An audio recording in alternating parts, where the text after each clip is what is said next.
बिस्मिल्लाहिर्रहमानिर्रहीम अस्सलाम वालेकुम स्टूडेंट्स। आज हम लोग अपना लेक्चर नंबर 4 पढ़ेंगे।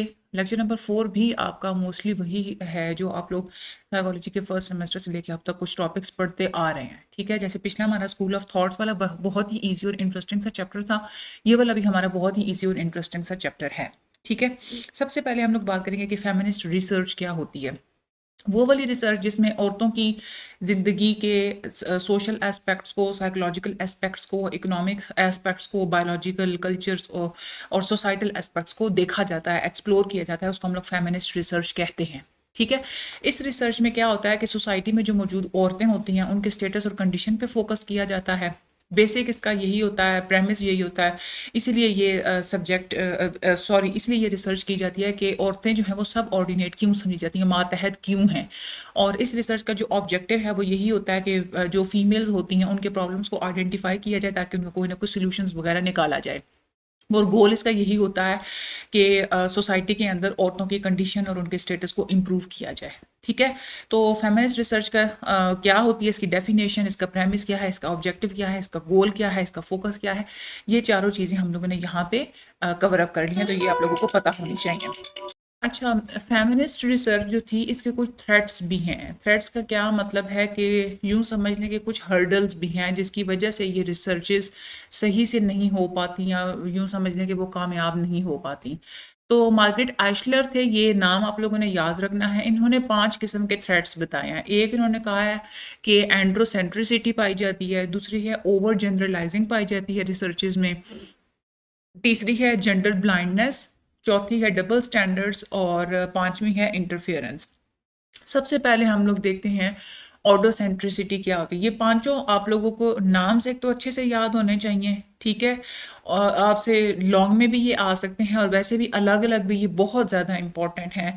आपसे कोई एक वो दे के कह सकते हैं कि ये वाला कंसेप्ट बताएंगे क्या होता है। ठीक है, अच्छा, सबसे पहले एंडोसेंट्रिक का क्या मतलब होता है। किसी भी इशू को मेल पर्सपेक्टिव से देखना, उसको हम लोग बोलते हैं एंडोसेंट्रिक। ठीक है, जैसे कुछ सालों तक रिसर्चर्स जब ऑक्यूपेशंस को स्टडी करने के लिए बैठे तो वो सिर्फ मर्दों के ही फॉर्मल वर्क पे वो तवज्जो देते थे। औरतें जो घरों में काम कर रही होती हैं, जो बच्चे पाल रही होती हैं, उनके काम को वो बिल्कुल इग्नोर कर देते थे। ठीक है, इसी कंसेप्ट की दूसरी एक्सट्रीम भी है जिसको बोला जाता है गाइनोसेंट्रिसिटी, यानी कि इसमें हर चीज़ को औरतों के ही पॉइंट ऑफ व्यू से जो है वो इवेलुएट करना चीज़ों को, उसको हम लोग बोलते हैं गाइनोसेंट्रिसिटी। ठीक है, तो ये आप लोगों को पता होना चाहिए।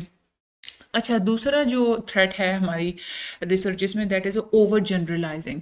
अच्छा, इसका क्या मतलब है कि ये एक ख़ास किस्म की बायस होती है जिसमें रिसर्चर्स पॉपुलेशन के सिर्फ एक ही सेगमेंट से डेटा कलेक्ट करते हैं और पूरी की पूरी पॉपुलेशन को पे उसको जो है वो जनरलाइज कर देते हैं, यानी कि सैंपल सिर्फ मर्दों वाला ही उन्होंने चूज़ किया।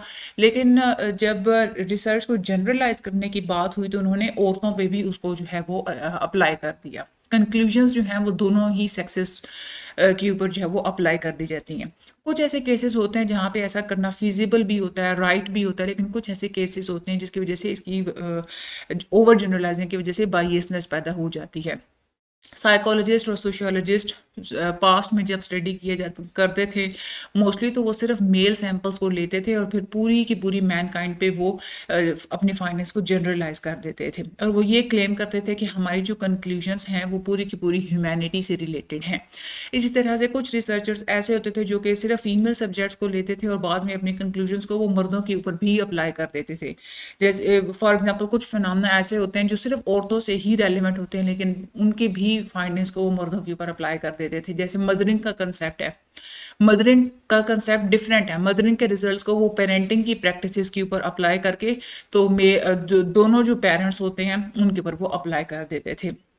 ओवर जनरलाइजिंग वहाँ पे भी मसला पैदा करती है जहाँ पे फाइंडिंग्स आपने ऐसे सैंपल से ली हों। जैसे पहले क्या होता था कि वेस्ट सोसाइटी की सिर्फ उन फीमेल्स को सैंपल में चूज़ किया गया जो कि वाइट थी, एजुकेटेड थी और मिडिल क्लास थी, और उनकी फाइंडिंग्स को पूरी दुनिया में जितनी भी डिफरेंट कल्चर बैकग्राउंड से ताल्लुक़ रखने वाली औरतें हैं सबके ऊपर अप्लाई कर दिया जाता था। ठीक है, तो ये होती है ओवर जनरलाइजिंग। तीसरा जो थ्रेट है that is gender blindness. Gender blindness का क्या मतलब होता है, बहुत सारे जो रिसर्चर्स हैं वो रिसर्चर्स जो हैं वो क्या करते थे कि अ, इंसान की ज़िंदगी के मुख्तलिफ स्फीयर्स में, या हम कह सकते हैं कि ज़िंदगी के हर शोबे में जेंडर डिफरेंसेस पाए जाते हैं। तो रिसर्चर्स क्या करते थे कि ज़िंदगी के शोबे, हर शोबे में पाए जाने वाले जेंडर डिफरेंसेस को वो नहीं देखते थे। जैसे एल्डर पीपल को अगर स्टडी करना है उन्होंने, तो वहाँ पे उन औरतों को, एल्डर औरतों को या बूढ़ी औरतों को इग्नोर कर दिया जाता था जहाँ जो कि अपने हस्बैंड्स के बगैर रह रही होती हैं। ठीक है, that is a gender blindness. उसके बाद है हमारे पास डबल स्टैंडर्ड्स। डबल स्टैंडर्ड्स का क्या मतलब होता है कि रिसर्चर्स अपनी पर्सनल एटीट्यूड की वजह से, अपनी सोच की वजह से, अपने तासुबाना सोच की वजह से डबल स्टैंडर्ड्स क्रिएट कर लेता है। उसको हम लोग बोलते हैं डबल स्टैंडर्ड्स। जैसे फॉर एग्जांपल वो कपल के बारे में बात करेगा, कोई मेल रिसर्चर है, तो वहाँ पे वो क्या करेगा कि वो ये अज्यूम कर लेगा कि जो मर्द होता है वही पूरी फैमिली को रन कर रहा होता है, औरतें तो सिर्फ घरों के काम को ही सपोर्ट कर रही होती हैं, वो कोई इतना बड़ा काम नहीं कर रही होती। ठीक है, पांचवा और आखिरी जो एक थ्रेट है वो है इंटरफियरेंस, जिसमें जो सब्जेक्ट्स होते हैं जिनको हम लोग स्टडी के लिए जिन लोगों को चूज करते हैं, उनकी रिसर्चर के सेक्स के बारे में जो परसेप्शन होती है वो इंटरफेयर कर रही होती है एक्यूरेट फाइंडिंग्स में। यानी कि अगर मेल जो है वो रिसर्चर है, तो जो सब्जेक्ट्स हैं वो आंसर्स कुछ इस तरह से देंगे जो कि मेल जेंडर को सपोर्ट करते हो। ठीक है, दैट इज हम इसको हम लोग कह सकते हैं इंटरफेरेंस। अब जो साइकोलॉजी है इसमें क्या हुआ कि साइंटिफिक मेथोडोलॉजी को इस्तेमाल किया जाता है, साइंटिफिक अप्रोचेस को इस्तेमाल किया जाता है रिसर्च में, जो है वो रिसर्चेस वगैरह करने के लिए। साइंटिफिक मेथोडोलॉजी की यहाँ पे पहले उन्होंने डेफिनेशन बताई हुई है। डेटा को कलेक्ट करने का वो वाला तरीका या वो वाला प्रोसीजर जिसमें स्टेप बाय स्टेप पहले से मौजूद स्टेप्स को फॉलो करके एक ऑप्टिमल किस्म की, एक्यूरेट किस्म की इन्वेस्टिगेशन की जाती है। ठीक है, जिसके अंदर ऑब्जेक्टिविटी पाई जाए।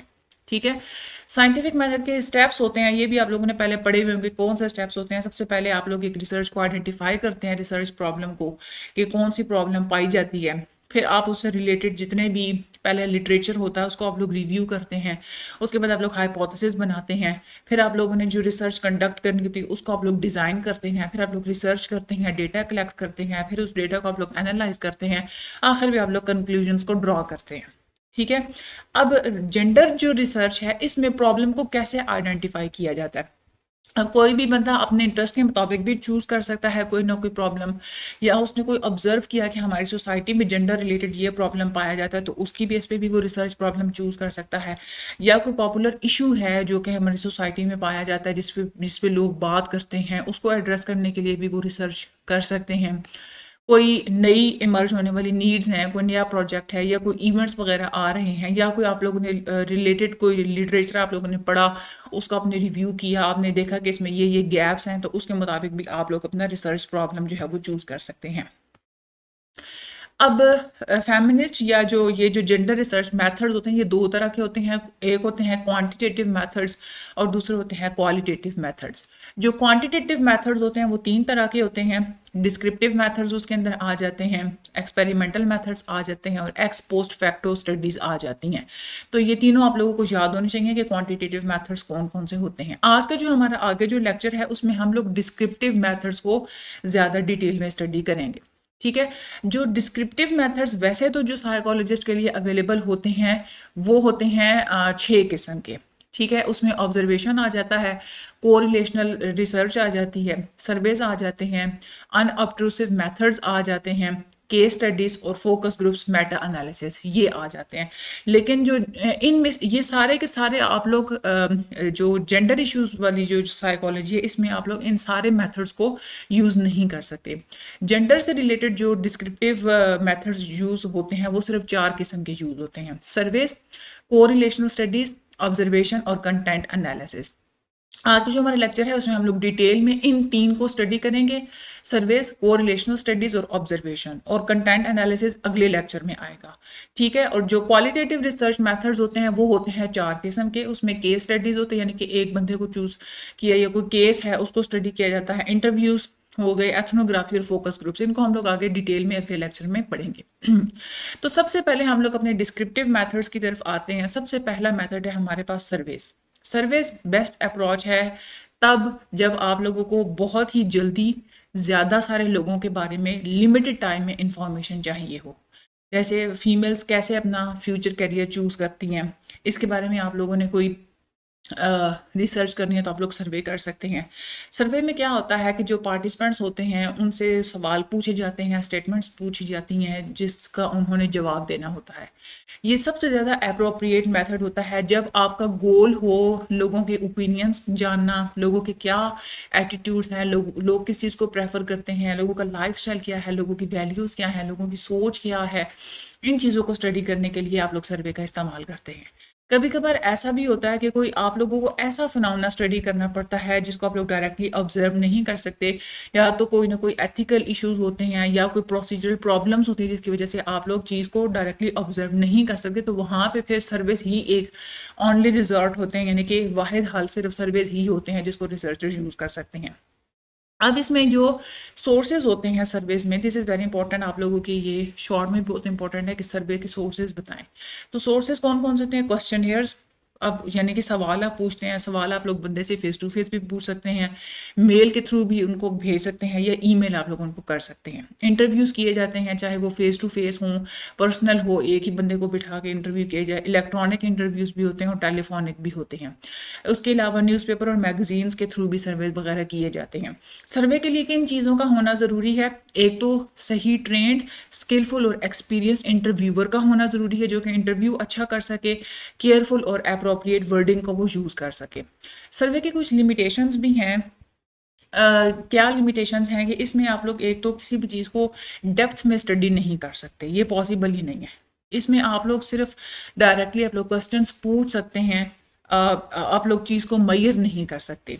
इसमें जो डायरेक्ट ऑब्जर्वेशन पे आप लोग डिपेंड नहीं कर सकते, यानी कि जो कुछ आप लोगों को नज़र आ रहा है आप लोग सिर्फ उस पर डिपेंड नहीं कर सकते, बल्कि अगला बंदा जो बता रहा है, जो उसकी सेल्फ रिपोर्ट है अपने बारे में जो बता रहा है, उसके ऊपर आप डिपेंड करते हैं, आप लोग उसी को ही नोट कर सकते हैं।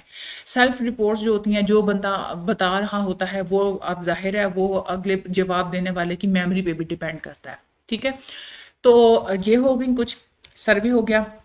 दूसरा जो मेथड होता है हमारा डिस्क्रिप्टिव मेथड, वो होता है को रिलेशनल रिसर्च। को रिलेशनल रिसर्च आप लोग तब करते हैं जब नेचुरली कुछ वेरिएबल्स पाए जाएं, तो उनमें जो एक रिलेशनशिप आपको लगता है कि पाया जाता होगा, उस रिलेशनशिप को आइडेंटिफाई करने के लिए आप लोग को रिलेशनल रिसर्च करते हैं। इसमें आप लोग साइकोलॉजिकल टेस्ट का इस्तेमाल कर सकते हैं, जैसे मुख्तलिफ किस्म के IQ को अगर आप लोगों ने मैयर करना है, पर्सनैलिटी को और एप्टीट्यूड को, इनमें अगर आप लोगों ने रिलेशनशिप को मैयर करना है तो आप लोग को रिलेशनल रिसर्च करेंगे। इसमें भी होता क्या है कि क्वेश्चनियर्स ही होते हैं जो कि बंदे से या फेस टू फेस या मेल या ईमेल के थ्रू आप लोग पूछ सकते हैं। इंटरव्यूज़ भी ले सकते हैं आप लोग, पर्सनल या टेलीफोनिक। और इसके अलावा जो ऑफिशियल जो कुछ रिकॉर्ड्स होते हैं, पुराने जो स्टैटिस्टिक्स वगैरह पड़ी हुई हैं, मेजरमेंट्स पड़ी हुई हैं, जो पुराने जो डेटा वगैरह पड़े हुए हैं, उससे भी आप लोग डेटा हासिल कर सकते हैं। कोरिलेशन होती क्या है? कोरिलेशन एक स्टेटिस्टिकल कंसेप्ट है। कोरिलेशन हम तब कहेंगे दो वेरिएबल्स के दरमियान पाई जाती है जब एक ही इंडिविजुअल या एक ही चीज़ या कोई एक ही इवेंट जो है उसकी डिफरेंट किस्म के मेजर्स आती हैं, यानी कि एक की मेजरमेंट चेंज होने से दूसरे की मेजरमेंट में भी फ़र्क पड़ता है, तो हम लोग कहेंगे कि इन दोनों में कोई ना कोई कोरिलेशन पाया जाता है, यानी कि एक चीज़ के बढ़ने से दूसरी भी बढ़ जाती है, या एक चीज़ के कम होने से दूसरी भी कम हो जाती है, या एक चीज़ के बढ़ने से दूसरी चीज़ कम हो जाती है। तो आप लोग कहेंगे कि इनमें कोई ना कोई कोरिलेशन पाया जाता है। इसके लिए सबसे ज़्यादा जो कॉमनली प्रोसीजर इस्तेमाल होता है वो है पीसन प्रोडक्ट मूवमेंट कोरिलेशन कोफिशिएंट, और ठीक है, ये आप लोगों का MCQs बहुत इंपॉर्टेंट है, ये नाम आप लोगों ने याद रखना है। इसकी इसमें जो कोरिलेशन आप मेजर करते हैं उसकी वैल्यूज +1 से -1 तक आती हैं, जिससे आप लोगों को पता चलता है कि रिलेशनशिप की एक तो डायरेक्शन क्या है, यानी कि अगर तो माइनस में आया इसका मतलब क्या है कि नेगेटिव कोरिलेशनशिप है, एक चीज़ के बढ़ने से दूसरी चीज़ कम हो रही है। और इसी तरह से मैग्नीट्यूड का भी आप लोगों को पता जो है वो चल जाता है। +1 के जितने करीब वैल्यू आएगी इतना ही वो कोरिलेशन जो है वो स्ट्रांग होगा, और -1 से जितनी नज़दीक वैल्यू होगी उतना ही कोरिलेशन जो है वो वीक होगा। ठीक है, नेचर ऑफ कोरिलेशन की बात करें तो 3 तरह का कोरिलेशन होता है। एक होता है पॉजिटिव कोरिलेशन, यानी कि एक चीज़ के बढ़ने से दूसरी भी बढ़ रही है। नेगेटिव कोरिलेशन यानी कि एक चीज़ के बढ़ने से दूसरी कम हो रही है। ज़ीरो कोरिलेशन यानी कि एक चीज़ के बढ़ने घटने से दूसरे का कोई उस पर असर ही नहीं पड़ रहा। लेकिन कोरिलेशन इज़ नॉट अ कॉसेशन। हम लोग इसमें सिर्फ रिलेशनशिप को फाइंड करते हैं, हम लोग ये नहीं देखते कि किस चीज़ की वजह से दूसरी चीज़ कम हुई। ठीक है, कॉज़ आप लोग इसमें फाइंड नहीं करते। तीसरा जो तरीका है डिस्क्रिप्टिव मेथड, वो है ऑब्जर्वेशन। ऑब्जर्वेशन आप लोगों को भी पता है, ये सबसे ज़्यादा इस्तेमाल होने वाला रिसर्च मेथड है, जिसको एंथ्रोपोलॉजिस्ट, सोशियोलॉजिस्ट, एथनोलॉजिस्ट, मुख्तलिफ किस्म के लोग इसको इस्तेमाल करते हैं। इसमें करते क्या हैं आप लोग के, कोई भी जो फिनोमेना है, आपका जो इंटरेस्ट है, जो आप लोग फिनोमेना स्टडी करना चाह रहे हैं, उसको आप लोग ऑब्जर्व करते हैं, स्टडी करते हैं, आप लोग उसको रिकॉर्ड कर लेते हैं। बाद में जो आप लोगों की जो रिकॉर्डेड ऑब्जर्वेशंस होती हैं, उसको आप लोग एनालाइज करते हैं, और एनालिसिस की बुनियाद पे फिर आप लोग आगे कंक्लूजन्स ड्रॉ करते हैं। दो तरह की ऑब्जर्वेशंस होती हैं, एक होती है ऑब्जर्वेशन विदाउट इंटरवेंशन, यानी कि उसमें आप लोग कोई मुदाखलत नहीं करते, एज इट इज़ जैसे फिनोमेना हो रहा होता है, जस्ट आप लोग उसी को ऑब्जर्व करके रिकॉर्ड करते हैं। और एक होती है observation with intervention. With intervention में क्या होता है कि या तो आप लोग साथ लोगों के साथ आप लोग पार्टिसिपेट कर रहे होंगे, या आप लोग थोड़ा सा उस इन्वायरमेंट में कोई ना कोई चेंज लाने के लिए कुछ ना कुछ करेंगे, या कोई एक्सपेरिमेंट हो रहा है तो उस एक्सपेरिमेंट करने के साथ आप लोग ऑब्जर्वेशन वगैरह करेंगे इस तरह से। ठीक है, ये यहाँ पे बताया हुआ भी है इन्होंने कि ऑब्जर्वेशन विदाउट इंटरवेंशन जो है वो होती है जो नेचुरलिस्टिक ऑब्जर्वेशन होती है, कुदरती तौर पे नेचुरल जैसे कोई चीज़ हो रही है आप लोग उसको एज इट इज़ ही ऑब्जर्व करेंगे। और जो ऑब्जर्वेशन विद इंटरवेंशन होती है उसमें पार्टिसिपेंट ऑब्जर्वेशन भी आ जाती है, स्ट्रक्चर्ड ऑब्जर्वेशन भी आ जाती है, और फील्ड एक्सपेरिमेंट्स वगैरह भी आ जाते हैं। ठीक है, चौथा जो मेथड होता है आप लोगों की डिस्क्रिप्टिव मेथड, वो होता है हमारा कंटेंट एनालिसिस। यस, उसको हम लोग आगे लेसन नंबर 5 में स्टडी करेंगे, उसके बाद कुछ हम लोग क्वालिटेटिव मेथड्स को स्टडी करेंगे। ठीक है, बाकी अब चैनल को सब्सक्राइब करना मत भूलिएगा, वीडियो को शेयर लाजमी कर दीजिएगा, मुझे अपनी दुआ में याद रखिएगा। Thank you so much and अल्लाह हाफिज़।